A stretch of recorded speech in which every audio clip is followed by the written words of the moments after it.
Thank you very much. First of all, I'd like to thank you. I'm honoured to be back here taking part in this important discussion. Disinformation has always existed in politics. What makes it a greater threat today is the monetization of our increasing surveillance. Focus must be on systemic and structural issues, platform design, and tackling this surveillance business model. I've argued elsewhere that new regulations should aim to completely decouple the economy of social media from likes and user engagement, to prevent or disrupt the use of audience engagement data for recommendation algorithms and targeted advertising. One of the most important end goals of this committee should be tackling the issue of engagement-based recommender systems and banning the use of targeted advertising, which I argue cannot be made adequately safe or rights-respecting. With targeted advertising, instead of showing similar ads to everyone, algorithms continually assess and determine what we will see. We are targeted with messages based on harvested data profiles and tracking of online behaviour. Manipulation occurs when the information imbalance is sufficient to impact the audience's autonomy or freedom to choose, reflect, decide, deliberate effectively. The algorithmic social engineering that makes social media so compulsive limits our free speech reach of users less profitable for the platforms, such as pro-democracy voices. And campaigns are more manipulative when they are targeting us at our most vulnerable. The example I'm going to focus on is mental health. Last time I was here at the Parliament, I explained how Cambridge Analytica, a Russian-linked company who worked for Trump and many other worldwide campaigns, used data. Slide, please. They used Ocean, a widely used personality test, which can be used in many different ways and isn't necessarily nefarious. But it may be more effective for fear-based campaigns than selling dog food. Ocean includes a neuroticism score. Neuroticism is just another personality trait. We all have a different balance of these. And Ocean is not necessarily harmful itself, but Cambridge Analytica identified it as an indicator of anxiety, essentially inferring mental health. They prepared a data set in-house, not just using Facebook's online categories. Their experiments found they could activate people more effectively using anxiety for fear campaigns, including conspiracy theories and voter suppression. They used the custom audiences feature to upload a list of neurotics for targeting in this way. Facebook's lookalike audiences then amplified the impact of that campaign, finding more behaviourally similar people and compounding the harm.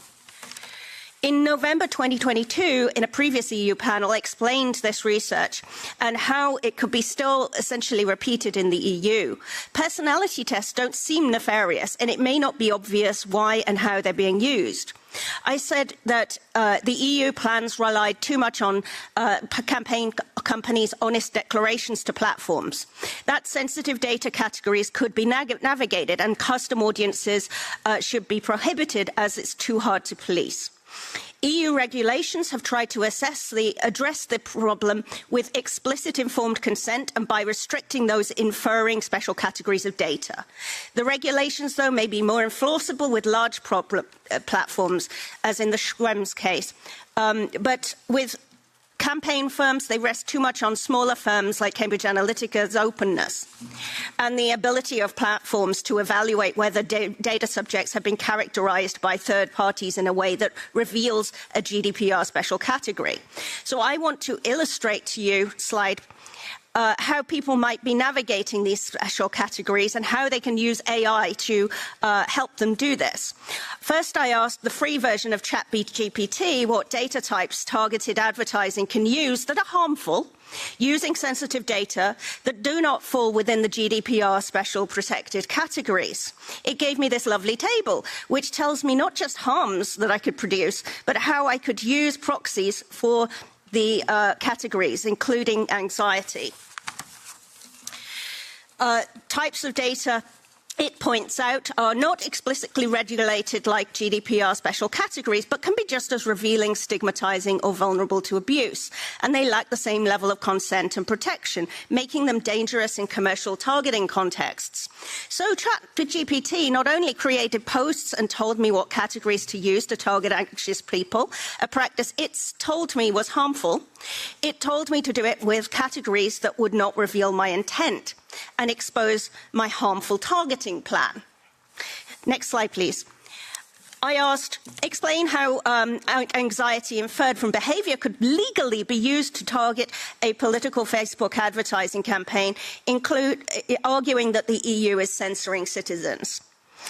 It produced these ads, or potential ads, that I could use if I wished to. One way it said to do this was, instead of targeting anxious individuals, define segments using behavioral proxies that correlate with anxiety. And it gives me a nice list.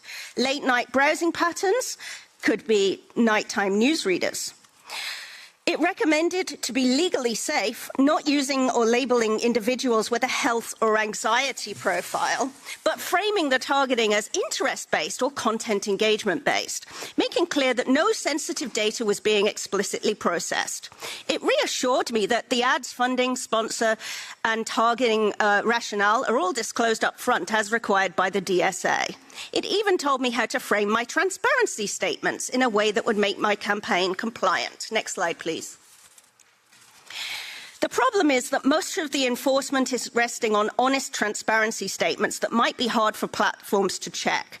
The only way to really stop this would be more actively regulating and auditing anyone who makes ads, real enforcement, and not just of the larger companies. Consent is not enough. Research recently by Carella et al. Shows labels warning us that we are micro-targeted does not reduce persuasiveness or manipulative effects of the messaging.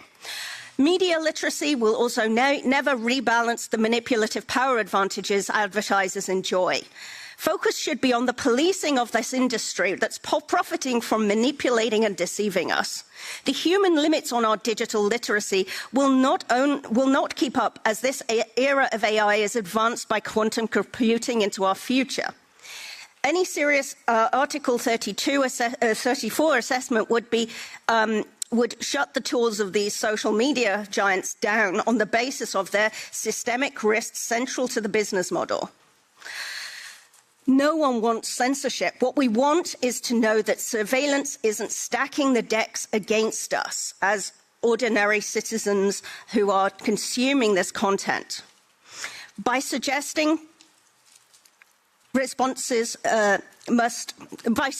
platforms limit or adjust Article 35 asks to square the circle. That's hard for platforms to achieve without actually changing the core business model and design. Responses must tackle the root causes of this systemic failure. Thank you so much.